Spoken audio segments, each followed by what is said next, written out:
हरिः ओम्। व्यासाय भवनाशाय श्रीशाय गुणराशये हृद्याय शुद्धविद्याय मध्वाय च नमो नमः। नारायणाय परिपूर्णगुणार्णवाय विश्वोदय स्थितिलयो नीतिप्रदाय ज्ञानप्रदाय विबुधासुरसौख्यदुःख सत्कारणाय वितताय नमो नमस्ते। श्रीगुरुभ्यो नमः।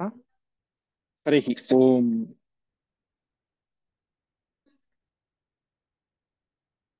ನಿನ್ನೆಯ ಪಾಠದಲ್ಲಿ ನಾವು ನೋಡಿದಂತೆ ಶಿಶುಪಾಲ, ದಂತವಕ್ರ ಮತ್ತು ಸಾಲ್ವ ಇವರೆಲ್ಲರೂ ಕೂಡ ಮೂಲತಃ ಭಾರಿ ಭಾರಿ ದೊಡ್ಡ ದೊಡ್ಡ ದೈತ್ಯರು. ಅವರೆಲ್ಲರೂ ಕೂಡ ಇವತ್ತು ಭೂಮಿಯ ಮೇಲೆ ದೊಡ್ಡ ದೊಡ್ಡ ರಾಜ ಮಹಾರಾಜರ ವಂಶದಲ್ಲಿ ಹುಟ್ಟಿದ್ದಾರೆ. ನೀನೇ ಅವರನ್ನ ನಿಗ್ರಹ ಮಾಡಬೇಕು, ಸಂಹಾರ ಮಾಡಬೇಕು ಅಂತ ಎಲ್ಲ ದೇವತೆಗಳು ಕೂಡ ಪ್ರಾರ್ಥನೆ ಮಾಡ್ತಾ ಇದ್ರು. ಅದರಲ್ಲಿ ಅವಿಶ್ಯಯೋ ಬಲಿಮಂಜಶ್ಚಕಾರ ಅಂತ ಬಲಿ ಎನ್ನುವಂತಹ ಒಬ್ಬ ಅಸುರ ಹಿಂದೆ ಬಲಿಚಕ್ರವರ್ತಿಯಲ್ಲಿ ತಾನು ಚೆನ್ನಾಗಿ ಆವಿಷ್ಟ, ಅಂಜಶ್ಚಕಾರ ಚೆನ್ನಾಗಿ ಅದರಲ್ಲಿ ಆವೇಶ ತುಂಬಿ ಅವರಿಂದಾಗಿ ಅನೇಕ ರೀತಿಯಾದಂತಹ ಧರ್ಮ ವಿರೋಧಿ ಕಾರ್ಯಗಳನ್ನು ಮಾಡಿಸಿದ್ದ, ಪರಮಾತ್ಮನಲ್ಲಿ ದೇವತೆಗಳಲ್ಲಿ ಅವನಲ್ಲಿ ದ್ವೇಷ ಮಾಡುವಂತೆ ಮಾಡಿದ್ದ ಆ ಬಲಿ ಎನ್ನುವಂತಹ ಸುರ ಈಗ ಸಾಲ್ವ ಎನ್ನುವ ಹೆಸರಿನಿಂದಾಗಿ ಆ ಬ್ರಹ್ಮದತ್ತಸ್ಯ ಜಾತಃ, ಬ್ರಹ್ಮದತ್ತ ಎನ್ನುವಂತಹ ರಾಜನಿಗೆ ಮಗನಾಗಿ ಹುಟ್ಟಿದ್ದಾನೆ. ಅವನ ದೇಶ ಸಾಲ್ವ, ಸೊ ಅವನಿಗೂ ಕೂಡ ಸಾಲ್ವ ಅಂತ ಹೆಸರು ಅಂತ ಇಷ್ಟು ವಿಚಾರಗಳನ್ನ ಇಂದಿನ ಪಾಠದಲ್ಲಿ ನೋಡಿದ್ವಿ. ಇಂದಿನಿಂದ 214ನೇ ಶ್ಲೋಕ ಪ್ರಾರಂಭ. ಮಾಯಾಮಯಂ ತೇನ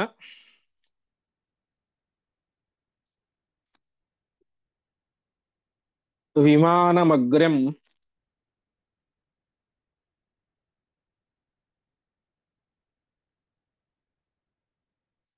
ಅಭೇದ್ಯಮಾಪ್ತಂ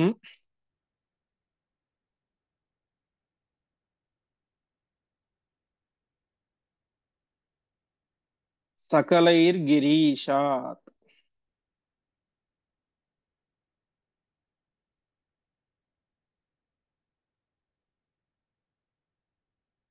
ವಿದ್ರಾವಿತೋ ಯೋ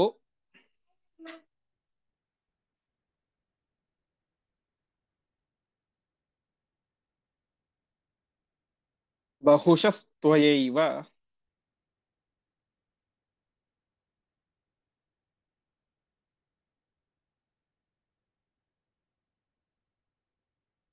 ರಾಮಸ್ವರೂಪೇಣ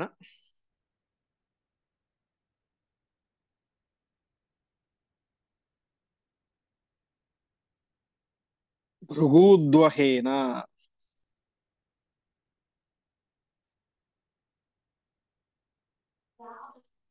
ಪದಚ್ಛೇದ.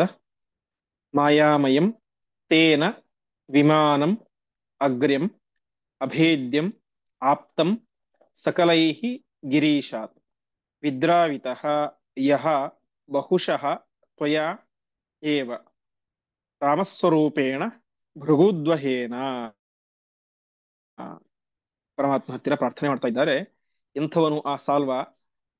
ಮಾಯಾಮಯಂ ತೇನ ವಿಮಾನಂ ಅಗ್ರಿಂ ಗಿರೀಶಾತ್, ರುದ್ರದೇವರನ್ನು ಕುರಿತು ಒಂದು ತಪಸ್ಸು ಮಾಡಿದ್ದ. ಆ ರುದ್ರದೇವರ ತಪಸ್ಸೆಯಿಂದಾಗಿ ರುದ್ರದೇವರವನಿಗೆ ಮಾಯಾಮಯಂ ಅಗ್ರಿಂ ವಿಮಾನಂ, ಮಾಯಾಮಯ ವಿಶಿಷ್ಟವಾದಂತಹ ಮಾಯಾಶಕ್ತಿ ಇದ್ದಂತಹ ಒಂದು ಉತ್ತಮವಾದಂತಹ ವಿಮಾನವನ್ನ ಅವನಿಗೆ ಕೊಟ್ಟಿದ್ರು. ಯಾರಿಗೆ? ಸಾಲ್ವನಿಗೆ. ಆ ವಿಮಾನ ಎಂತಹದ್ದು? ಸಕಲೈಹಿ ಅಭೇದ್ಯಂ, ಯಾರು ಕೂಡ ಆ ವಿಮಾನವನ್ನ ನಾಶ ಮಾಡಲಿಕ್ಕೆ ಸಾಧ್ಯ ಇಲ್ಲ. ಅಷ್ಟು ಉತ್ತಮವಾದಂತಹ ಅದ್ಭುತವಾದಂತಹ ಮತ್ತು ಮಾಯಾಶಕ್ತಿ ಇರುವಂತಹ ಅದ್ಭುತವಾದಂತಹ ವಿಮಾನ ಆ ಸಾಲ್ವರಾಜನ ಹತ್ರ ಇದೆ.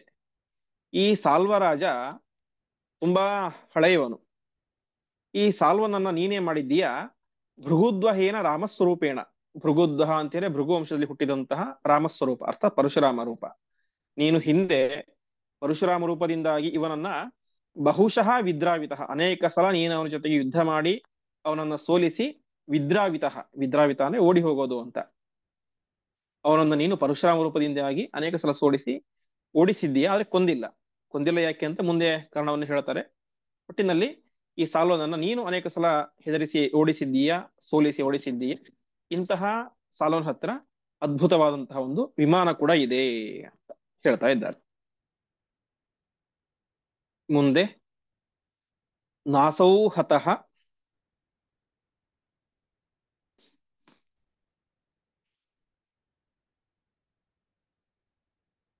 शक्तिमतापि तत्र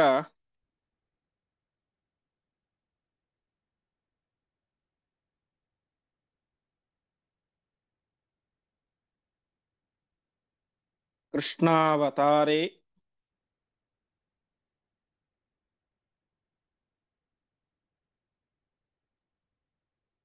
समयैव वध्यः।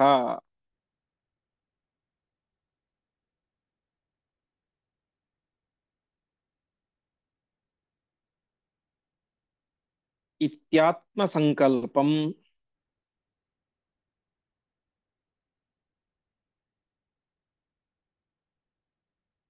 ऋतं विधातुं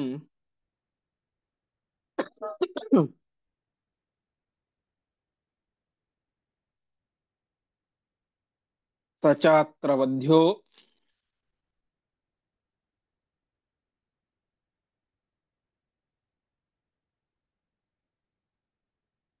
भवताति पापी।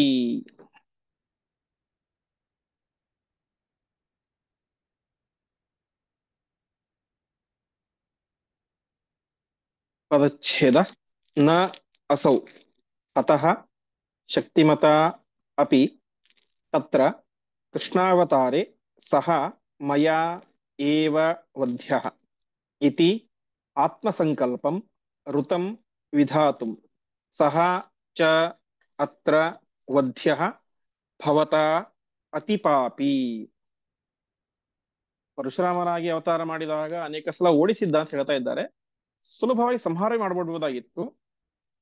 ಯಾಕೆ ಎಷ್ಟೆಲ್ಲ ಓಡಿಸಿದ್ರು ಅಂತ ಹೇಳಿದ್ರೆ, ಕೃಷ್ಣಾವತಾರೇ ಸ ಮಯೈವ ವಧ್ಯ, ಪರಮಾತ್ಮ ಸಂಕಲ್ಪ ಏನಿತ್ತು, ನಾನು ಕೃಷ್ಣನಾಗಿ ಅವತಾರ ಮಾಡಿದಾಗಲೇನೆ ಇವನನ್ನ ವಧ್ಯ ಸಂಹಾರ ಮಾಡಬೇಕು ಅಂತ ಆತ್ಮ ಸಂಕಲ್ಪ, ಪರಮಾತ್ಮನ ಸಂಕಲ್ಪ. ಅದನ್ನ ಋತಂ ವಿಧಾತುಂ, ಋತಂ ಅಂತ ಹೇಳಿ ಸತ್ಯ, ತಾನು ಮಾಡಿದಂತಹ ಆ ಸಂಕಲ್ಪವನ್ನ, ನಾನು ಕೃಷ್ಣನಾಗಿ ಅವತಾರ ಮಾಡಿದಾಗಲೇನೆ ಇವನ ಸಂಹಾರ ಮಾಡಬೇಕು ಅಂತ ಪರಮಾತ್ಮ ಮಾಡಿದಂತಹ ತನ್ನ ಸಂಕಲ್ಪವನ್ನ ಸತ್ಯ ಮಾಡ್ಲಿಕ್ಕೋಸ್ಕರ ಪರಮಾತ್ಮ ಏನ್ ಮಾಡಿದ, ಶಕ್ತಿಮತ ಅಪಿ, ಪರಶುರಾಮ ಅವತಾರದಲ್ಲಿ ಪರಮಾತ್ಮನಿಗೆ ಶಕ್ತಿಮಾತ, ಶಕ್ತಿ ಇದ್ದೇ ಇತ್ತು ಸಾಲನನ್ನ ಸಂಹಾರ ಮಾಡ್ಲಿಕ್ಕೆ. ಆದರೂ ಕೂಡ ಸಂಹಾರ ಮಾಡಲಿಲ್ಲ. ಯಾಕೆ ಅಂತಂದ್ರೆ ಈ ಸಂಕಲ್ಪವನ್ನ ಸತ್ಯ ಮಾಡ್ಲಿಕ್ಕೆ. ಹಾಗಾಗಿ ಆ ಪರಶುರಾಮನಾಗಿ ಅವತಾರ ಮಾಡಿದ್ದಾಗ ಪರಮಾತ್ಮ ಸಾಲ್ವನನ್ನ ನ ಅಸೌ ಅತಃ ಹತಃ ಸಂಹಾರ ಮಾಡಲಿಲ್ಲ. ಹಾಗಾಗಿ ಸಚ, ಅಂತಹ ಸಾಲ್ವ ಈಗಲೂ ಇದ್ದಾನೆ. ಈಗ ನೀನು ಕೃಷ್ಣನಾಗಿ ಅವತಾರ ಮಾಡಿ ಅತಿಪಾಪಿ ವಧ್ಯ, ಅತ್ಯಂತ ಪಾಪಿಷ್ಠನಾದಂತಹ ಆ ಸಾಲ್ವನನ್ನ ವಧ್ಯ, ಅವನು ಸಾಯಬೇಕು ಅಂತ ಪ್ರಾರ್ಥನೆ ಮಾಡ್ತಾ ಇದ್ದಾರೆ. ಹೀಗೆ ಪರಶುರಾಮ ಅವತಾರದಲ್ಲಿಯೂ ಕೂಡ ಆ ಸಂದರ್ಭದಲ್ಲಿ ಇವನಿದ್ದ, ಸಾಲ್ವ ಇದ್ದ. ಪರಶುರಾಮ ದೇವರು 21 ಸಲ ಭೂಪ್ರದಕ್ಷಿಣೆಯನ್ನು ಮಾಡಿ ಎಲ್ಲ ದುಷ್ಟ ಕ್ಷತ್ರಿಯರನ್ನು ಸಂಹಾರ ಮಾಡಿದಾಗಲೂ ಕೂಡ ಈ ಸಾಲ್ವನನ್ನ ಬಿಟ್ಟಿದ್ರು. ಯಾಕೆ ಬಿಟ್ಟಿದ್ರು ಅಂತ ಹೇಳಿದ್ರೆ, ಪರಮಾತ್ಮ ಸಂಕಲ್ಪ ಆ ರೀತಿಯಾಗಿತ್ತು, ಅವನ ಸಾಧನೆಯು ಪೂರ್ತಿಯಾಗಬೇಕಾಗಿತ್ತು. ಹಾಗಾಗಿ ಕೃಷ್ಣಾವತಾರದಲ್ಲಿ ನಾನು ಸಂಹಾರ ಮಾಡಬೇಕು ಅಂತ ಪರಮಾತ್ಮ ಸಂಕಲ್ಪ ಮಾಡಿದ್ದ. ಅದಕ್ಕನುಗುಣವಾಗಿ ಈಗ ಅವನನ್ನ ನೀನು ಕೃಷ್ಣನಾಗಿ ಅವತಾರ ಮಾಡಿ ಸಾಲ್ವನನ್ನ ಸಂಹಾರ ಮಾಡಬೇಕು ಅಂತ ದೇವತೆಗಳೆಲ್ಲರೂ ಕೂಡ ಪ್ರಾರ್ಥನೆ ಮಾಡ್ತಾ ಇದ್ದಾರೆ. ಮುಂದೆ ಯದೀಯಮಾರುಹ್ಯ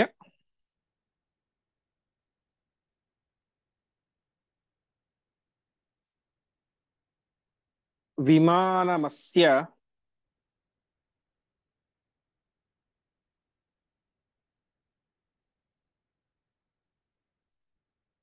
ಪಿತಾ ಭವತ್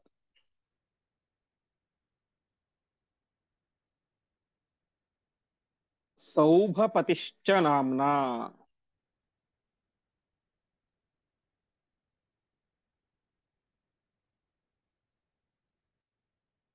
ಯದಾ ಸ ಭೀಷ್ಮೇಣ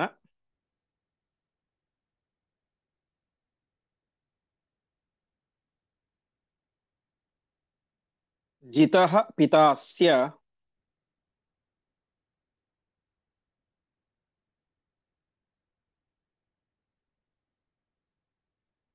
ತದಾ ಸ ಸಾಲ್ವಃ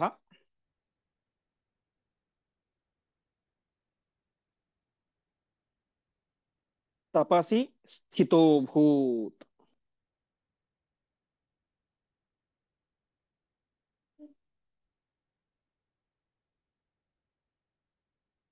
ಪದಚ್ಛೇದ ಯದೀಯಂ ಆರುಹ್ಯ ವಿಮಾನಂ ಅಸ್ಯ ಪಿತಾ ಅಭವತ್ सौभपतिः च नाम्ना यदा सः भीष्मेण जितः पिता अस्य तदा सः साल्वः तपसि स्थितः अभूತ್.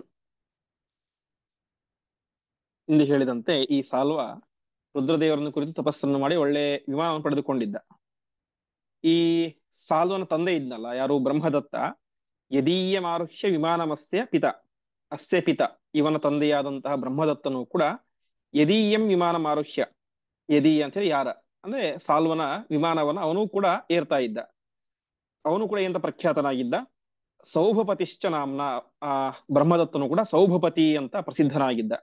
ಯಾಕೆ ಸೌಭಪತಿ ಅಂತ ಪ್ರಸಿದ್ಧನಾದ ಅಂತ ಹೇಳಿದ್ರೆ, ಸಾಲ್ವ ಪಡೆದುಕೊಂಡಂತ ವಿಮಾನದ ಹೆಸರು ಸೌಭ ಅಂತ. ಸೊ ಆ ಬ್ರಹ್ಮದತ್ತನು ಕೂಡ ವಿಮಾನವನ್ನು ಏರ್ತಾ ಇದ್ದ, ಅವನು ಕೂಡ ಸೌಭಪತಿ, ವಿಮಾನಕ್ಕೆ ಒಡೆಯ ಅಂತ ಪ್ರಖ್ಯಾತನಾಗಿದ್ದ. ಈ ಸೌಭಪತಿಯಾದಂತಹ ಬ್ರಹ್ಮದತ್ತ ಹಿಂದೆ ಹೇಳಿದಂತೆ ಭೀಷ್ಮಾಚಾರ್ಯರು ಅಂಬೆಯನ್ನ ಅಪಹಾರ ಮಾಡಿಕೊಂಡು ಬಂದಿದ್ರು. ಬಂದಾಗ ವಾಸ್ತವಿಕವಾಗಿ ಬ್ರಹ್ಮದತ್ತನಿಗೂ ಅಂಬೆಗೂ ಮದುವೆ ಆಗ್ಬೇಕಾಗಿತ್ತು. ಆದರೆ ಮದುವೆ ಆಗ್ಲಿಲ್ಲ, ಭೀಷ್ಮಾಚಾರ್ಯರು ಅಪಹಾರ ಮಾಡಿಕೊಂಡು ಬಂದಿದ್ರು. ಆವಾಗ ವಾಸ್ತವಿಕವಾಗಿ ಭೀಷ್ಮಾಚಾರ್ಯರಿಗೂ ಮತ್ತು ಈ ಬ್ರಹ್ಮದತ್ತನಿಗೂ, ಸಾಲ್ವನ ತಂದೆಗೂ ಯುದ್ಧ ಆಗುತ್ತೆ. ಯುದ್ಧ ಆದಾಗ ಸಾಲ್ವ ಮಹಾಪರಾಕ್ರಮಿ, ಯಾರು ಬ್ರಹ್ಮದತ್ತನ ಮಗ. ಸೊ ಆ ಸಾಲ್ವ ಯಾಕೆ ಬಂದು ಯುದ್ಧ ಮಾಡಿ ತನ್ನ ತಂದೆಯನ್ನ ಗೆಲ್ಲಿಸಲಿಲ್ಲ ಅಂತ ಪ್ರಶ್ನೆ ಬರುತ್ತೆ. ಮಹಾಭಾರತ ನೋಡಿದಾಗ ಸಾಲ್ವ ಒಳ್ಳೆ ಪರಾಕ್ರಮಿ, ಜೊತೆಗೆ ರುದ್ರದೇವರವರ ತನ್ನ ತಂದೆಯನ್ನ ಭೀಷ್ಮ ಸೋಲಿಸಬೇಕಾದ್ರೆ ಸಾಲ್ವ ಬಂದು ಯಾಕೆ ಸೋಲಿಸ್ತಿಲ್ಲ, ಸಾಲ್ವ ಯಾಕೆ ಆ ಯುದ್ಧವನ್ನು ಸಾಲ್ವ್ ಮಾಡಲಿಲ್ಲ ಅಂತ ಪ್ರಶ್ನೆ ಬರುತ್ತೆ.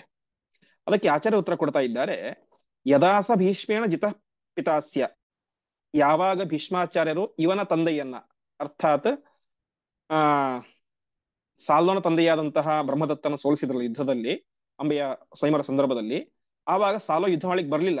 ಯಾಕೆ ಬರ್ಲಿಲ್ಲ ಅಂತ ಹೇಳಿದ್ರೆ, ತಪಸ್ಸಿ ಸ್ಥಿತ ಅಭೂತ್, ಸಾಲ್ವ ಮಹಾರಾಜ ಸಾಲ್ವ ಆಗ ಅವನು ತಪಸ್ ಮಾಡ್ತಾ ಇದ್ದ. ಸೊ ತಪಸ್ನಲ್ಲಿ ನಿರತನಾಗಿದ್ದ, ಹಾಗಾಗಿ ಈ ವಿಚಾರ ಅವನಿಗೆ ಗೊತ್ತಾಗ್ಲಿಲ್ಲ. ಹಾಗಾಗಿ ಬ್ರಹ್ಮದತ್ತ ಭೀಷ್ಮಾಚಾರ್ಯರ ಜೊತೆಗೆ ಯುದ್ಧದಲ್ಲಿ ಸೋತ. ಇಲ್ಲದೆ ಹೋಗಿದ್ರೆ ಸಾಲ್ವ ಯುದ್ಧಕ್ಕೆ ಬರ್ತಾ ಇದ್ದ. ಹಾಗಾಗಿ ಯಾಕೆ ಅವನು ತನ್ನ ತಂದೆಯ ಸಹಾಯಕ್ಕೆ ಬರ್ಲಿಲ್ಲ ಅಂತ ಹೇಳಿದ್ರೆ, ಅವನು ತಪಸ್ ಮಾಡ್ತಾ ಇದ್ದಂತಹ ಕಾರಣ ತನ್ನ ತಂದೆಯ ಸಹಾಯಕ್ಕೆ ಬರ್ಲಿಲ್ಲ ಎಂಬುದಾಗಿ ಆಚಾರ್ಯರು ಇಲ್ಲಿ ನಿರ್ಣಯವನ್ನ ಕೊಡ್ತಾ ಇದ್ದಾರೆ. ಯಾತಕ್ಕೋಸ್ಕರ ತಪಸ್ ಮಾಡ್ತಾ ಇದ್ದ ಅಂತ ಹೇಳಿದ್ರೆ, ವಿಮಾನಕ್ಕೋಸ್ಕರನೇ ತಪಸ್ ಮಾಡ್ತಾ ಇದ್ದ.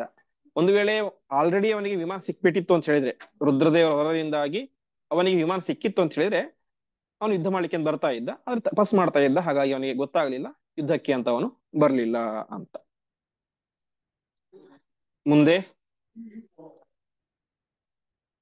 ಸಚಾದ್ಯ ತಸ್ಮಾತ್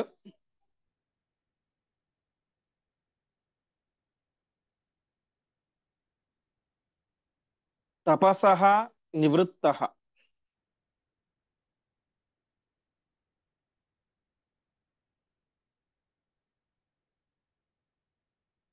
ಜರಾಸುತಸ್ಯ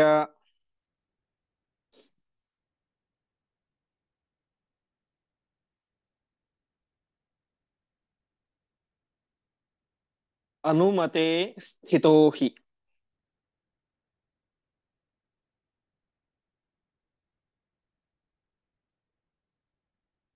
ಅನನ್ಯವಧ್ಯಃ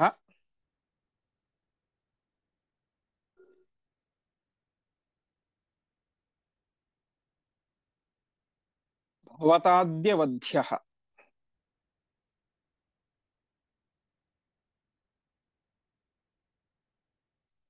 ಸಃ ಪ್ರಾಪಣೀಯಶ್ಚ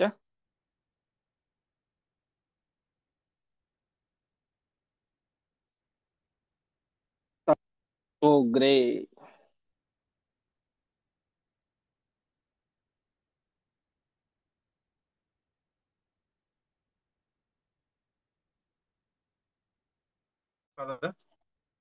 ಸಹ ಚ ಅದ್ಯ ತಸ್ಮಾತ್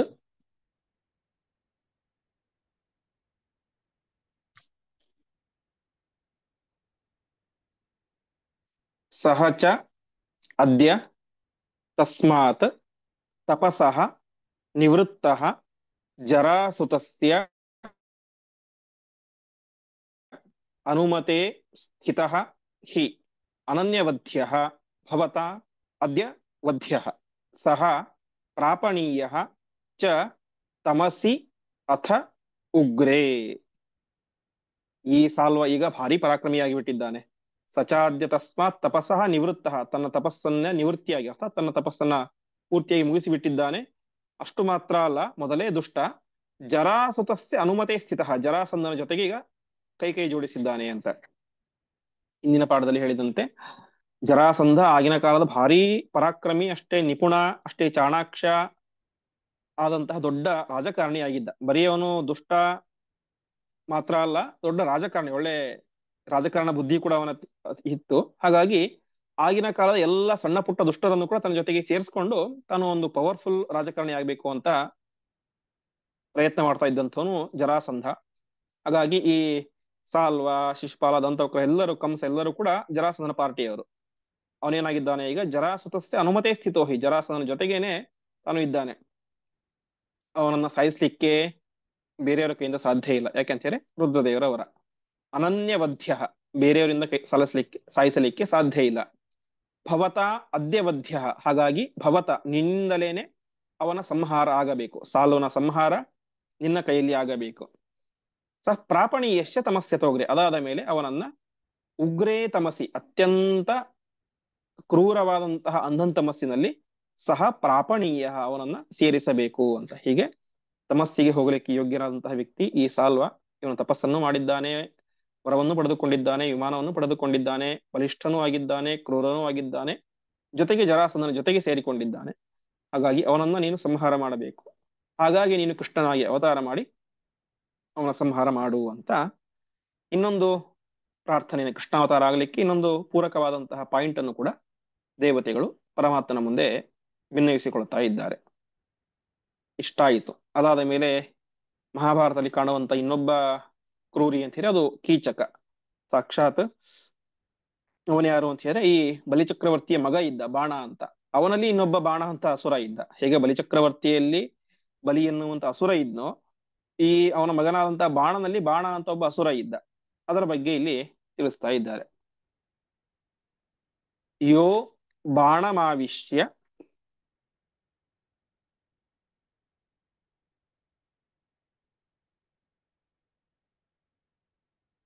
ಮಹಾಸುರೋಭೂತ್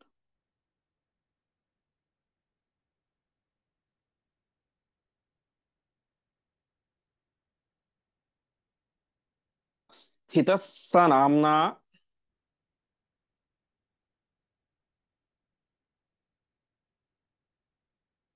ಪ್ರಥಿತೋಪಿ ಬಾಣಃ.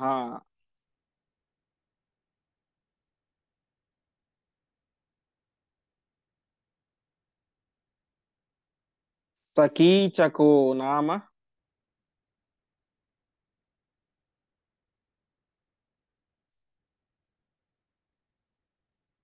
ಬಭೂವ ರುದ್ರ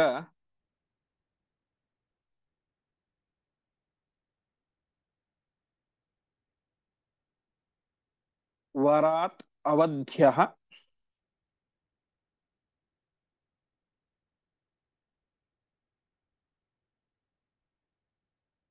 ಸತಮಃ ಪ್ರವೇಶ್ಯಃ.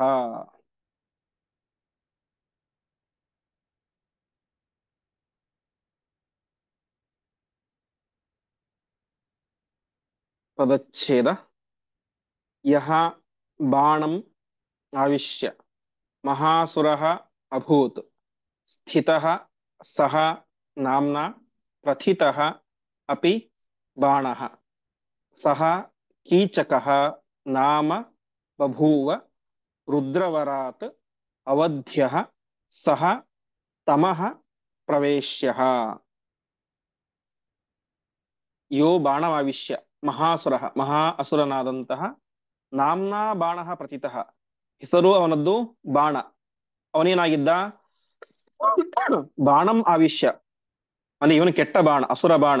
ಈ ಬಾಣ ಬಲಿಚಕ್ರವರ್ತಿಯ ಮಗನಾದಂತಹ ಒಳ್ಳೆಯ ಬಾಣನಲ್ಲಿ ಆವಿಷ್ಟನಾಗಿ ಅವನ ತಲೆಯನ್ನು ಕೂಡ ಕೆಡಿಸಿದ. ಯಾವ ರೀತಿಯಾಗಿ ಬಲಿ ಎನ್ನುವಂತ ಅಸುರ ಬಲಿಚಕ್ರವರ್ತಿಯಲ್ಲಿ ಆವೇಶಗೊಂಡು ಅವನ ಬುದ್ಧಿಯನ್ನು ಕೆಡಿಸಿದ್ದನೋ, ಅದೇ ರೀತಿಯಾಗಿ ಈ ಅಸುರ ಬಾಣ ಬಲಿಚಕ್ರವರ್ತಿಯ ಮಗನಾದಂತಹ ಬಾಣನಲ್ಲಿ ಆವಿಷ್ಟನಾಗಿ ಅವನ ಮತಿಯನ್ನು ಕೂಡ ಕೆಡಿಸಿದ್ದ. ಹೀಗೆ ಅಂತಹ ಆ ಬಾಣ ಅವನೇನಾಗಿದ್ದಾನೆ? ರುದ್ರವರ ಅವಧ್ಯ, ರುದ್ರದೇವರ ವರದಿಂದಾಗಿ ಅವಧ್ಯತ್ವ ವರವನ್ನು ಪಡೆದುಕೊಂಡಿದ್ದಾನೆ. ಅವನು ಈಗ ಕೀಚಕೋ ನಾಮ ಬಭುವ, ಕೀಚಕ ಎನ್ನುವಂಥ ಹೆಸರಿನಿಂದಾಗಿ ಭೂಮಿಯ ಮೇಲೆ ಹುಟ್ಟಿದ್ದಾನೆ. ಸಹ ತಮಃ ಪ್ರವೇಶ್ಯ, ಅವನು ಕೂಡ ತಮಸ್ಸಿಗೆ ಹೋಗಬೇಕು. ಇವನನ್ನು ನಮಗೆಲ್ಲ ಗೊತ್ತಿರುವಂತೆ ಮುಂದೆ ಭೀಮಸೇನ ದೇವರು ಸಂಹಾರ ಮಾಡ್ತಾರೆ. ರುದ್ರದೇವರ ವರವನ್ನು ಮೀರುವಂತಹ ಸಾಮರ್ಥ್ಯ ಅವರಿಗಿದೆ. ಹಾಗಾಗಿ ವಾಯುದೇವರು ಭೀಮಸೇನ ದೇವರು ಸಂಹಾರ ಮಾಡ್ತಾರೆ. ಹಿಂದೆ ಹೇಳಿದಂತೆ ಆ 4 ಜನ ಪ್ರಸಿದ್ಧ ಪರಾಕ್ರಮಿಗಳಲ್ಲಿ ಒಬ್ಬ ಈ ಕೀಚಕ. ಭೀಮಶ್ಚ ಬಲಭದ್ರಶ್ಚ ಮದ್ರರಾಜಶ್ಚ ವೀರ್ಯವಾನ್ ಚತುರ್ಥಃ ಕೀಚಕ ಅಂತ ಕೀಚಕ ಸತ್ತಾಗ ದುರ್ಯೋಧನ ಮಾಡುವಂತಹ ಒಂದು ಊಹೆ, ತರ್ಕ. ಭೀಮಸೇನ ದೇವರು ಭೀಮ, ಶಲ್ಯ, ಬಲಭದ್ರ ಮತ್ತು ಕೀಚಕ 4 ಜನ ಮಹಾಪರಾಕ್ರಮಿಗಳು. ಸೊ ಇಲ್ಲಿ ಕೀಚಕ ಸತ್ತಿದ್ದಾನೆ ಅಂತ ಇವ್ರಿಗೆ 3 ಜನತೆ ಯಾರೋ ಕುಂದಿರಬೇಕು ಅಂತ ಚಿಂತನೆ ಮಾಡುವಷ್ಟು ಎತ್ತರದ ಪರಾಕ್ರಮಿ ಅದು ಕೀಚಕ. ಹೀಗೆ ಅವನು ಕೀಚಕನಾಗಿ ಹುಟ್ಟಿದ್ದಾನೆ. ಅವನನ್ನು ಕೂಡ ನಿಗ್ರಹ ಮಾಡಬೇಕು, ಅವನನ್ನು ಅನಂತಮಸಿಗೆ ಕಳಿಸಬೇಕು ಅಂತ ಪ್ರಾರ್ಥನೆ ಮಾಡ್ತಾ ಇದ್ದಾರೆ. ಹಾಗಾಗಿ ಇಷ್ಟೆಲ್ಲ ದೇವ ಕಾರ್ಯಗಳು ಇದ್ದಾವೆ. ದುರ್ಯೋಧನಾದಿಗಳ ನಿಗ್ರಹ ಆಗಬೇಕು, ಕಂಸ, ಜರಾಸಂಧ, ಸಾಲ್ವ, ಮತ್ತೆ ಈ ಯಾವ ಕೀಚಕ, ಪ್ರಧಾನವಾಗಿ ಶಿಶುಪಾಲ, ದಂತವಕ್ರ, ಕಂಸ ಇವರೆಲ್ಲರ ಸಂಹಾರ ಆಗಬೇಕು. ಭೂಮಿಯ ಮೇಲೆ ಮೊದಲಿನಂತೆ ಶಾಂತಿ ನೆಲೆಸಬೇಕು. ಇಷ್ಟೆಲ್ಲ ಆಗಬೇಕು ಅಂತ ಹೇಳಿದ್ರೆ ಪರಮಾತ್ಮ ನೀನು ಭೂಮಿಯ ಮೇಲೆ ಕೃಷ್ಣನಾಗಿ ಅವತಾರ ಮಾಡಬೇಕು. ಅವತಾರ ಮಾಡಿ ಭೂದೇವಿಯ ಪ್ರಾರ್ಥನೆಯಂತೆ ಭೂದೇವಿಯನ್ನ ದುಃಖರಹಿತಳನ್ನಾಗಿ ಮಾಡಬೇಕು ಅಂತ ಎಲ್ಲ ದೇವಾನು ದೇವತೆಗಳು ಕೂಡ ಮತ್ತು ಭೂದೇವಿ ಸೇರಿಕೊಂಡು ಪರಮಾತ್ಮನ ಹತ್ತಿರ ತಮ್ಮ ಪ್ರಾರ್ಥನೆಯನ್ನ ಸಲ್ಲಿಸಿದರು. ಮುಂದೆ ಅತಸ್ತ್ವಯ ಭೂವ್ಯವತೀರ್ಯ, ಅತಸ್ತ್ವಯ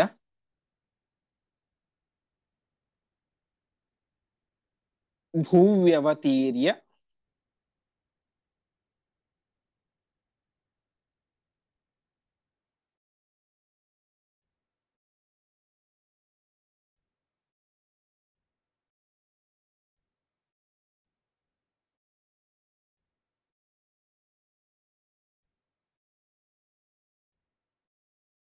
ದೇವ ಕಾರ್ಯಾಣಿ ತ್ವಮೇವ ದೇವೇಶ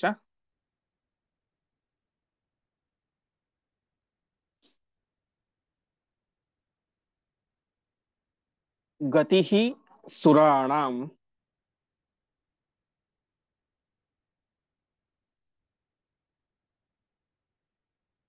ಬ್ರಹ್ಮೇಶ ಶಕ್ರೇಂದು. ಆಚಾರ್ಯ ಅಲ್ಲೂ ಒಂದು ವಾಕ್ಯ ಬಿಟ್ರಲ್ಲ ತಾವು, ಯಾವುದು? ದೇವ ಕಾರ್ಯಾಣಿ ಆದ್ಮೇಲೆ ಕಾರ್ಯಾಣಿ ಅಖಿಲಾನಿ ದೇವ ಅಂತ ಒಂದಿದೆ. ಹೇಳಿಲ್ವಾ? ಸರಿ. ಕಾರ್ಯಾಣ್ಯಖಿಲಾನಿ ದೇವ, ಕಾರ್ಯಾಣಿ ಅಖಿಲಾನಿ ದೇವ ತ್ವಮೇವ ದೇವೇಶ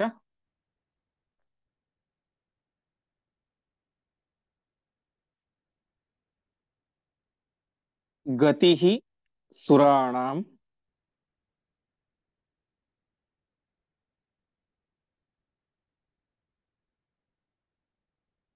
ಬ್ರಹ್ಮೇಶ ಶಕ್ರೇಂದು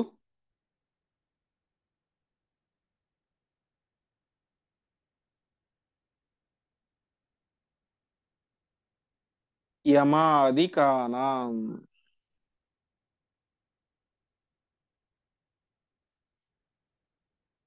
ಪದಚ್ಛೇದ. ಅತಃ ತ್ವಯ ಭುವಿ ಅವತೀರ್ಯ ದೇವಕಾರ್ಯಾಣಿ ಕಾರ್ಯಾಣಿ ಅಖಿಲಾನಿ ದೇವ ತ್ವಂ ಏವ ದೇವೇಶ ಗತಿಃ ಸುರಾಣಾಂ ಬ್ರಹ್ಮೇಶ ಶಕ್ರೇಂದು ಯಮಾದಿಕಾನಾಂ. ಹಾಗಾಗಿ ಪರಮಾತ್ಮ ದೇವಕಾರ್ಯಾಣಿ ಕಾರಣಿ, ಇಷ್ಟೆಲ್ಲಾ ದೇವ ಕಾರ್ಯಗಳು ಇದ್ದಾವೆ, ಇವೆಲ್ಲವನ್ನು ಕೂಡ ನೀನೇ ಭುವಿ ಅವತೀರ್ಯ ಭೂಮಿಯಲ್ಲಿ ಅವತಾರ ಮಾಡಿ ಕಾರ್ಯಾಣಿ ಅಖಿಲಾನಿ ಕಾರ್ಯಾಣಿ ಎಲ್ಲವನ್ನು ಕೂಡ ನೀನೇ ನಡೆಸಬೇಕು. ಅದು ನೀನೇ ನೇರವಾಗಿ ಆಗಲಿ ನಿನ್ನ ಅನುಗ್ರಹದ ಮುಖಾಂತರವೇ ಆಗಲಿ, ಒಟ್ಟಿನಲ್ಲಿ ನಿನ್ನ ಮೂಲಕ ಎಲ್ಲ ಕಾರ್ಯಗಳು ಕೂಡ ನಡೆಸಿಕೊಡಬೇಕು. ಹಾಗಾಗಿ ದೇವೇಶ, ಸಕಲ ದೇವಾನುದೇವತೆಗಳಿಗೂ ಕೂಡ ಒಡೆಯನಾದಂಥವನೇ. ತ್ವಮೇವ ಬ್ರಹ್ಮೇಶ ಶಕ್ರೇಂದು ಯಮಾದಿಕಾನಾಂ, ನೀನೇ ಎಲ್ಲರಿಗೂ ಗತಿ. ಯಾರಿಗೆ? ಬ್ರಹ್ಮದೇವರಿಗೆ, ಈಶ ರುದ್ರದೇವರಿಗೆ, ಶಕ್ರ ಇಂದ್ರನಿಗೆ, ಇಂದು ಚಂದ್ರನಿಗೆ, ಯಮ, ಯಮನಿಗೆ, ಬ್ರಹ್ಮ ರುದ್ರ ಇಂದ್ರ ಚಂದ್ರ ಯಮನೇ ಮೊದಲಾದಂತಹ ಸಕಲ ದೇವಾನುದೇವತೆಗಳಿಗೂ ಕೂಡ ನೀನೇ ಗತಿ. ನಿನ್ನನ್ನು ಬಿಟ್ಟು ನಮಗೆ ಬೇರೆ ಗತಿ ಇಲ್ಲ. ಹಾಗಾಗಿ ನೀನು ಭೂಮಿ ಮೇಲೆ ಅವತಾರವನ್ನು ಮಾಡಿ ಎಲ್ಲ ದೇವ ಕಾರ್ಯಗಳನ್ನು ಕೂಡ ಕಾರ್ಯಾಣಿ ಮಾಡಲೇಬೇಕು ಎಂಬುದಾಗಿ ತಮ್ಮ ಪ್ರಾರ್ಥನೆಯನ್ನ ಸಲ್ಲಿಸ್ತಾ ಇದ್ದಾರೆ. ಮತ್ತೆ ಎಂಥವನು ನೀನು ಅಂತ ಹೇಳ್ತಾ ಇದ್ದಾರೆ. ತ್ವಮೇವ ನಿತ್ಯೋದಿತ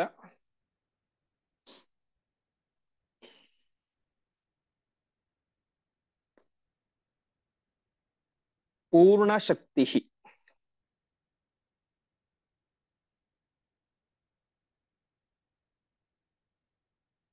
ತ್ವಮೇವ ನಿತ್ಯೋದಿತ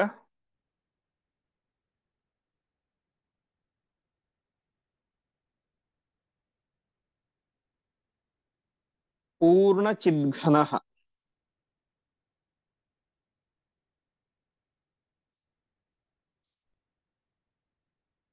ತ್ವಮೇವ ನಿತ್ಯೋದಿತ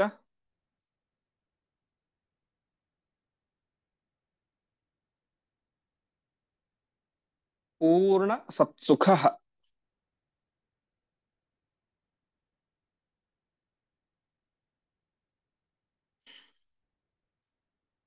ತಾದೃಂನ ಕಶ್ಚಿತ್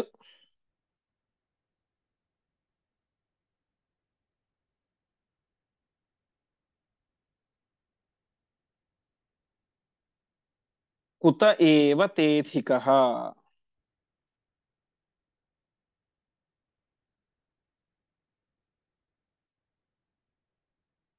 ಪದಚ್ಛೇದ. ತ್ವಂ ಏವ ನಿತ್ಯೋದಿತ ಪೂರ್ಣ ಶಕ್ತಿ, ತ್ವಂ ಏವ ನಿತ್ಯೋದಿತ ಪೂರ್ಣ ಚಿದ್ಘನಃ, ತ್ವಂ ಏವ ನಿತ್ಯೋದಿತ ಪೂರ್ಣ ಸತ್ಸುಖಃ, ತಾದೃಕ್ ನ ಕಶ್ಚಿತ್ ಕುತಃ ಏವ ತೇ ಅಧಿಕಃ. ಎಂಥವನು ಪರಮಾತ್ಮ ನೀನು? ತ್ವಮೇವ ಅಂದ್ರೆ ನೀನೇ, ತ್ವಂ ಅಂದ್ರೆ ನೀನು, ಏವ ಅಂದ್ರೆ ನೀನೇ, ನೀನೇ ನಿತ್ಯೋದಿತ ಪೂರ್ಣ ಶಕ್ತಿ. ನಿನ್ನದು ಎಂತಹ ಶಕ್ತಿ? ಪರಿಪೂರ್ಣವಾದಂತಹ ಶಕ್ತಿ. ಆ ಪರಿಪೂರ್ಣವಾದ ಶಕ್ತಿ ಯಾವತ್ತೊಮ್ಮೆ ಎಕ್ಸ್ಪೋಸ್ ಆಗುತ್ತೆ? ಆ ರೀತಿ ಇಲ್ಲ. ನಿನ್ನ ಶಕ್ತಿ ಯಾವಾಗಲೂ ಕೂಡ ಅಭಿವ್ಯಕ್ತವಾಗಿ ಇರುತ್ತೆ. ಅದನ್ನು ಕಾಣೋ ಕಣ್ಣು ದೃಷ್ಟಿ ನಮಗಿಲ್ಲ ಅಷ್ಟೇ. ತ್ವಮೇವ ನಿತ್ಯೋದಿತ ಪೂರ್ಣ ಶಕ್ತಿ, ತ್ವಮೇವ ನಿತ್ಯೋದಿತ ಪೂರ್ಣ ಚಿದ್ಘನ. ಚಿತ್ ಅಂತ ಹೇಳಿ ಜ್ಞಾನ. ಪರಮಾತ್ಮ ನೀನೆಂಥವನು? ಪರಿಪೂರ್ಣವಾದಂತಹ ಅಭಿವ್ಯಕ್ತವಾದಂತಹ ಜ್ಞಾನ ಸ್ವರೂಪಿ ನೀನು. ನೀನು ಜ್ಞಾನ ಸ್ವರೂಪಿ, ಪೂರ್ಣ ಶಕ್ತಿ ಇರುವನು ನೀನೇ. ತ್ವಮೇವ ನಿತ್ಯೋದಿತ ಪೂರ್ಣ ಸತ್ಸುಖ. ನೀನೇ ಪರಿಪೂರ್ಣವಾದಂತಹ ಉತ್ತಮ ಸುಖ, ಪರಿಪೂರ್ಣವಾದಂತಹ ಅದ್ಭುತವಾದ ಸುಖದಿಂದ ನೀನು ತುಂಬಿದ್ದೀಯ. ಅದು ನಿತ್ಯ ಉದಿತ, ಯಾವಾಗಲೂ ಇರುವಂತಹ ಸುಖ. ಯಾವಾಗೊಮ್ಮೆ ಇರುತ್ತೆ ಪೂರ್ಣ ಸುಖ ಅಂದ ತಕ್ಷಣ ಇಂಥ ಟೈಮಲ್ಲಿ ಇರುತ್ತೆ, ಇಂಥ ಟೈಮಲ್ಲಿ ಇರೋದಿಲ್ಲ. ರಾಮದೇವರು ಸೀತೆಯನ್ನು ಕಳ್ಕೊಂಡು ಅಳುವಾಗ ಅವರಿಗೆ ಪೂರ್ತಿ ದುಃಖ ಇತ್ತು, ಸುಖ ಇರಲಿಲ್ಲ. ಆ ರೀತಿ ಯಾವುದು ಕೂಡ ಇಲ್ಲ. ಯಾವಾಗಲೂ ಕೂಡ ಪರಮಾತ್ಮ ಅದ್ಭುತವಾದಂತಹ ಸುಖದಿಂದಾಗಿ ತುಂಬಿ ಇರ್ತಾನೆ. ಹಾಗಾಗಿ ನಿತ್ಯ ಉದಿತ, ಯಾವಾಗಲೂ ಉದಿಸಿದಂತಹ, ಹುಟ್ಟತಾನೇ ಇರುವಂತ ಅಂದ್ರೆ ಪೂರ್ಣವಾಗಿ ತುಂಬಿದಂತಹ ಸುಖ ಸ್ವರೂಪಿಯಾದಂಥವನು ಪರಮಾತ್ಮ. ಅಂತಹ ಪರಮಾತ್ಮನೇ ತಾದೃಕ್, ಅಂತಹ ನಿನಗೆ ಕಶ್ಚಿತ್ ಕುತ ಏವ ತೇಧಿಕಃ, ನಿನಗೆ ನಿನ್ನಂಥವನು, ತಾದೃಕನೇ ನಿನ್ನಂಥವನು, ನ ಕಶ್ಚಿತ್ ಯಾರು ಕೂಡ ಇಲ್ಲ. ಪರಮಾತ್ಮ ಇಂತಹ ಸುಖ ಸ್ವರೂಪಿಯಾದಂಥವನು, ಶಕ್ತಿ ಪೂರ್ಣ ಶಕ್ತಿ ಇರುವಂಥವನು ಮತ್ತು ಜ್ಞಾನ ಸ್ವರೂಪಿಯಾದಂಥ ಇನ್ನೊಬ್ಬ ವ್ಯಕ್ತಿ ಯಾರ್ಯಾರು ಕೂಡ ಇಲ್ಲ. ಕುತ ಏವ ತೇಧಿಕಃ, ನಿನಗೆ ಸಮಾನರಾದವರೇ ಜಗತ್ತಲ್ಲಿ ಇಲ್ಲ ಅಂತ ಹೇಳಿದ್ಮೇಲೆ ನಿನಗಿಂತ ಎತ್ತರದವರು ಯಾರಾದರೂ ಕೂಡ ಇದ್ದಾರಾ? ನಿನಗಿಂತ ಎತ್ತರದವರು, ಸರ್ವೋತ್ತಮರಾದಂತಹ ವ್ಯಕ್ತಿ, ನಿನಗಿಂತ ಉತ್ತಮರಾದಂತಹ ವ್ಯಕ್ತಿ ಬ್ರಹ್ಮಾಂಡದಲ್ಲಿ ಯಾರ್ಯಾರೂ ಕೂಡ ಇಲ್ಲ. ಹಾಗಾಗಿ ನೀನೇ ನಮ್ಮೆಲ್ಲರ ಈ ಒಂದು ಕಾರ್ಯವನ್ನ ನಡೆಸಿಕೊಡಬೇಕು ಅಂತ ಸಕಲ ದೇವಾನುದೇವತೆಗಳು ಕೂಡ ಪ್ರಾರ್ಥನೆ ಮಾಡ್ತಾ ಇದ್ದಾರೆ. ಮುಂದೆ ಇತೀರಿತೋ ದೇವವರೈಹಿ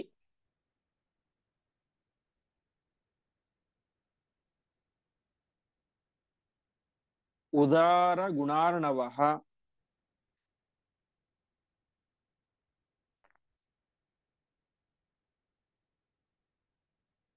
ಅಕ್ಷೋಭ್ಯತಮಾಮೃತಾಕೃತಿ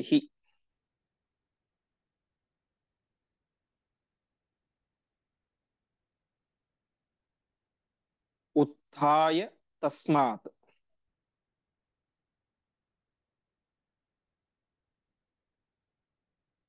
ಪ್ರಯಯಾವನಂತ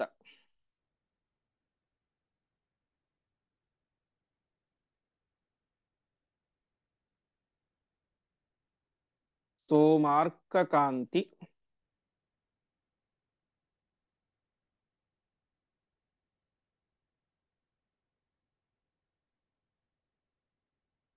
ದ್ಯುತಿರನ್ವಿತೋಮರೈಃ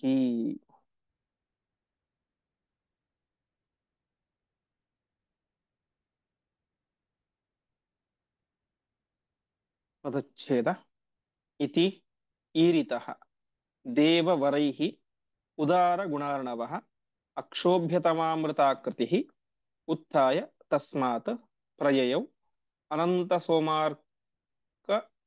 ಸೋಮಾರ್ಕ ಕಾಂತಿದ್ಯುತಿಃ ಅನ್ವಿತಃ ಅಮರೈಃ. ಇಷ್ಟೆಲ್ಲ ಅಂದ್ರೆ ಸುಮಾರು ಒಂದು 30-40 ಶ್ಲೋಕದಲ್ಲಿ ದೇವಾನುದೇವತೆಗಳು ಪರಮಾತ್ಮ ಹತ್ತಿರ ಪ್ರಾರ್ಥನೆ ಮಾಡ್ತಾ ಇದ್ದಾರೆ. ಇಷ್ಟೆಲ್ಲಾ ಪ್ರಾರ್ಥನೆ ಮಾಡಿದ ಮೇಲೆ ಇತೀರಿತೋ ದೇವವರೈಹಿ, ದೇವಾನುದೇವತೆ ದೇವವರರು ಅಂದ್ರೆ ದೇವಶ್ರೇಷ್ಠರು ಈ ರೀತಿಯಾಗಿ ಪರಮಾತ್ಮನನ್ನ ಪ್ರಾರ್ಥನೆ ಮಾಡಿದಾಗ ಉದಾರ ಗುಣಾರ್ಣವ, ಉತ್ತಮವಾದಂತಹ ಗುಣಾರ್ಣವ ಗುಣಗಳಿಂದ ಸಮುದ್ರದಂತೆ ಇರುವಂತಹ ಆ ಪರಮಾತ್ಮ ಅಕ್ಷೋಭ್ಯ ತಮಾಮೃತಾಕೃತಿ. ಅಕ್ಷೋಭ್ಯ ಅಂತ ಹೇಳಿದ್ರೆ ಪರಮಾತ್ಮನ ಸ್ವರೂಪ ಯಾವತ್ತೂ ಕೂಡ ಆ ಕಡೆ ಈ ಕಡೆ ಆಗೋದಿಲ್ಲ, ಆಚೆ ಈಚೆ ಆಗೋದಿಲ್ಲ, ಹೆಚ್ಚು ಕಡಿಮೆ ಆಗೋದಿಲ್ಲ ಅಂತ. ಅಕ್ಷೋಭ್ಯ ಅಂದ್ರೆ ಕ್ಷೋಭೆಗೊಳಗಾಗದೇ ಇರುವುದು ಅಂತ, ಹೆಚ್ಚು ಕಡಿಮೆ ಆಗದೇ ಇರುವುದು. ಬರೀ ಅಕ್ಷೋಭ್ಯ ಅಲ್ಲ, ಅಕ್ಷೋಭ್ಯತಮ ಅಂದ್ರೆ ಯಾವಾಗಲೂ ಆಗ್ಲಿಕ್ಕೆ ಸಾಧ್ಯವೇ ಇಲ್ಲ, ಇಂಪಾಸಿಬಲ್ ಅಂತ. ಹೀಗೆ ಅಕ್ಷೋಭ್ಯತಮ ಅಮೃತ ಆಕೃತಿ, ಪರಮಾತ್ಮನದು ಎಂತಹ ಸ್ವರೂಪ, ಅಮೃತ, ನಾಶವಾಗದೇ ಇರುವಂತಹ ಅದ್ಭುತವಾದಂತಹ ಉತ್ತಮ ಸ್ವರೂಪ ಅದು ಪರಮಾತ್ಮನ ಅದ್ಭುತವಾದಂತಹ ಸ್ವರೂಪ.